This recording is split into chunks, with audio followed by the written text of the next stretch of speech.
मित्रांनो, तुमचं साहिल मला ब्लॉग्स या यूट्यूब चॅनलवरती पुन्हा एकदा स्वागत आहे. मित्रांनो, आपल्या सगळ्यांना एक आतुरता आहे की आपल्या सगळ्यांचा लाडका द्वादशी हिंद केसरी बक्कासूर आता आपल्याला कोणत्या मैदानामध्ये पळताना दिसेल. मित्रांनो, बरेच दिवस झाले असतील आपल्याला बघायला मिळतं आहे की आपल्या सगळ्यांचा लाडका मोलशेड धुमाळ सुजगाव यांचा द्वादशी हिंद केसरी बक्कासूर हा आपल्याला कोणत्याच मैदानामध्ये पळताना दिसला नाही. आणि मित्रांनो, कारण या तसंच आहे.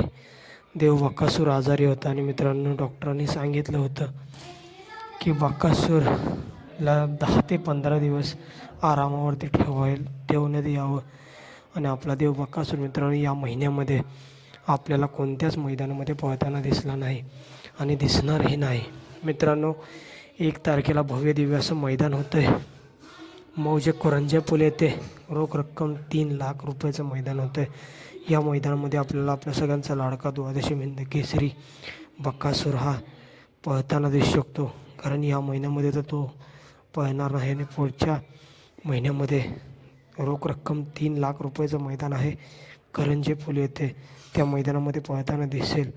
आणि मित्रांनो, आपण बघितलंच असेल मोलशेड धुमाळ सुजगाव यांची एक नवीन खरेदी झालेली आहे. आणि मित्रांनो, ही नवीन खरेदी आपल्याला नक्कीच सवाई सर्जाच्या दर्शनाला दिसेल. ही नवीन जोडी वीर डॅमचा बादशाह मित्रांनो साम्राज्य आणि नवीन खरेदी हे दोन्ही मित्रांनो आपल्याला सवाई सर्जाच्या दर्शनाला दिसतील.